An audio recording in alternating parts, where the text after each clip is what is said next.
तो परीक्षा की घड़ी और उम्मीदें हैं बड़ी, यानी कि तिमाही नतीजे जिनका आगाज होने वाला है 13 तारीख से।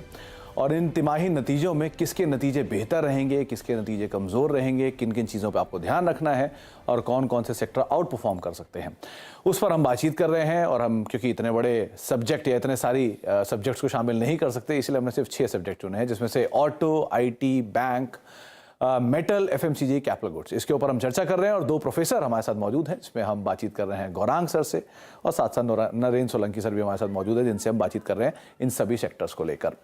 गौरांग सर, हमने बात की IT की, हमने बात की बैंक की, लेकिन एक और इंटरेस्ट सेंसिटिव स्पेस है, वो है ऑटो। और ऑटो में बहुत ज़्यादा डाइवर्जन है।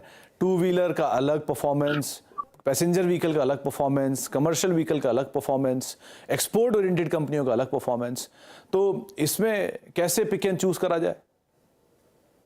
तो पहले तो मैं क्षमा चाहूंगा, मैंने जब बैंकिंग की बात की तो कुछ नाम नहीं बताया, वो बता देता हूं जल्दी से। सरकारी बैंकों में state bank of India, Canara bank और बैंक ऑफ बड़ौदा, ये आधार है पसंदगी का। निजी क्षेत्र की बैंकों में हमें HDFC bank, axis bank, ICICI bank, IndusInd bank और कोटक बैंक। NBFCs में Bajaj finance, M&M finance, LIC housing finance, AU small finance, Ujjivan small finance जैसी जो कंपनियां हैं, चोलामंडलम जैसी कंपनियां, ये सब पसंद आती है। रही बात अब ऑटो क्षेत्र की, तो एक दौर था, सुमित आपको याद होगा, मेरे ख्याल से साल भर समय हुआ है, जब सेमीकंडक्टर चिप यानी कि चिप्स और सप्लाई साइड लॉजिस्टिक को लेकर के काफी दिक्कतें थी। ये क्षेत्र पूरा धराशायी हो गया था, लेकिन परिस्थिति बहुत बेहतरीन तरीके से परिवर्तन हुई है और काफी हद तक ये जो दिक्कतें थी वो दूर हो गई है।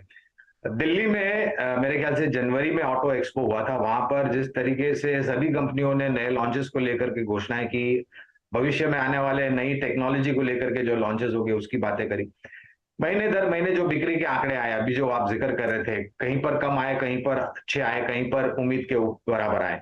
तो ये परिवर्तन के दौर से गुजर रहा है। आपने जो एक्सपोर्ट की बात की, तो मैं वहां पर ये भी कहना चाहूंगा कि कल मेरे ख्याल से JLR के ग्लोबल बिक्री के आंकड़े आए और वो बेहतरीन बढ़त के साथ आंकड़े आए हुए थे। तो परिस्थिति अगर अर्थव्यवस्था में विदेशों में सुधरती है तो जाहिर है ये जो कंपनियां निर्भर है उन सब देशों के ऊपर, उनकी भी बिक्री अच्छी आएगी। स्थानीय मार्केट में बहुत बड़ा बदलाव हुआ है। वित्त मंत्री जी ने बजट में कमर्शियल व्हीकल और स्क्रैपेज पॉलिसीज को लेकर के काफी घोषणाएं की है। बहुत बेहतरीन बात यह सुमित के प्राइसिंग पावर आ गया है। 1 अप्रैल से काफी सारी कंपनियों ने अपने प्रोडक्ट्स के दाम बढ़ाए, तो ये सब चीजें एक सकारात्मक सा अंदेशा देती हैं। अगर आप हमें पसंदगी पूछे तो पैसेंजर व्हीकल में मारुति, M&M और टाटा मोटर्स ये पसंद आते हैं। 2 व्हीलर में बजाज ऑटो, TVS मोटर्स और हीरो मोटोकॉर्प। कमर्शियल व्हीकल में अशोक लेलैंड और ट्रैक्टर और एग्री इक्विपमेंट्स में एस्कॉर्ट्स, और कुछ हद तक हाई एंड प्रीमियम मोटरसाइकिल में आयशर मोटर्स।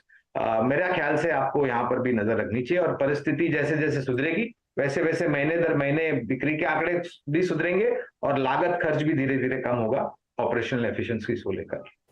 तो लागत में कमी आएगी, पिकअप आएगा, और ये कुछ पिक्स जो कि गौरांग मान रहे हैं कि ये इस तिमाही में इनके ऊपर आप नजर रख सकते हैं, ये कुछ हद तक फोकस एरिया रहने वाले हैं। नरेंद्र सर, जो सरप्राइज था पिछले तिमाही में या उससे पहले वाली तिमाही में, वो था कैपिटल गुड्स।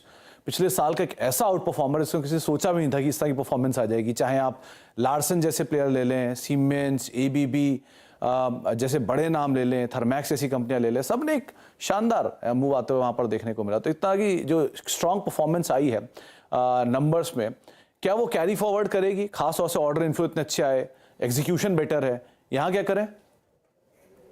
जी बिल्कुल, ऑर्डर बुक का अगर आप मोमेंटम देखें तो काफी स्ट्रांग है। इवन इस क्वार्टर में भी काफी ऑर्डर इन्फ्लोस हमको देखने को मिले हैं, और इसमें डिमांड साइड में देखें तो इसमें 2-3 फैक्टर्स है जो इम्पोर्टेंट इनके फेवर में काम कर रहे हैं। वो एक तो गवर्नमेंट का जो कैपिटल एक्सपेंडिचर है और जिस हिसाब से उनके प्लान्स है, अनाउंसमेंट, उस हिसाब से ये सेक्टर में ये ऑर्डर इन्फ्लो कंटिन्यू रहने वाला है। और दूसरा जो ट्रेंड हमको देखने को मिल रहा है उसमें खास बात यह है कि जो ग्लोबल MNCs हैं उनका जो खुद का जो कंजम्पशन है वो आउटसोर्स हो रहा है। तो इसमें एक आउटसोर्सिंग अपॉर्चुनिटी भी काफी क्रिएट होके आ रही है इस सेक्टर के अंदर, जो मिड कैप कंपनीज को काफी बेनिफिट कर रही है। और इसमें कैपिटल गुड्स क्योंकि ब्रॉड सेक्टर है तो इसमें मैं इंक्लूड करूंगा जो कंज्यूमेबल्स हैं और जो एंसिलरी चीजें जैसे फॉर्जिंग कंपनीज हो गई, बेयरिंग्स हो गई, तो ये टाइप में जितनी भी कंपनीज है उनका आउटसोर्सिंग अपॉर्चुनिटी काफी ज्यादा इंप्रूव होके आ रहा है। तो नॉट ओनली बड़े प्लेयर्स, इवन जो मिड प्लेयर्स हैं वो भी काफी अच्छा परफॉर्मेंस अपना दिखाते रहेंगे और जारी रहेगा।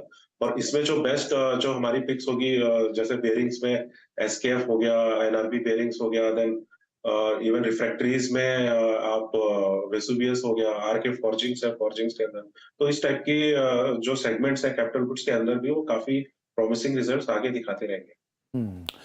तो बहुत सारे नाम मिड कैप से एसकेएफ जैसी कंपनियां जिनके ऊपर आप ध्यान रखेंगे, और वैसे भी लार्ज कैप भी इस बार का काफ़ी स्टार परफॉर्मर बन के गया और एक अच्छे नंबर्स वहां से आते हुए दिखाई पड़े हैं। तमाम सेक्टर की तमाम पिक्स यानी कि ऑटो से, आईटी से, बैंक से, कैपिटल गुड्स, एफएमसीजी, आपने अभी अभी जानकारों सुनी और आप वो देखते भी रहोगे स्क्रीन पर, उनके ऊपर आप नज़र रखेंगे। लेकिन इस तिमाही में कुछ की हाईलाइट्स में एक तो demand, input cost, interest cost और आने वाले समय में जो कंपनियों का आउटलुक है, ये कुछ चीज़ें हैं जिनको आप ज़रूर ध्यान रखिएगा।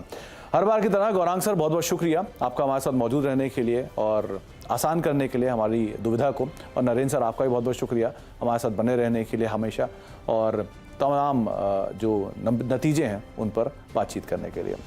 तो फिलहाल अब इन अर्निंग्स को लेकर देखते हैं किस तरह से आंकड़े आते हैं चौथी तिमाही के, लेकिन इन आंकड़ों के साथ ही बहुत हद तक क्लियर हो जाएगा कि सिचुएशन कितनी स्टेबलाइज हुई है और यहाँ से कितना pickup mid cap small cap में देखने को मिलेगा। इस खास पेशकश में इतना ही।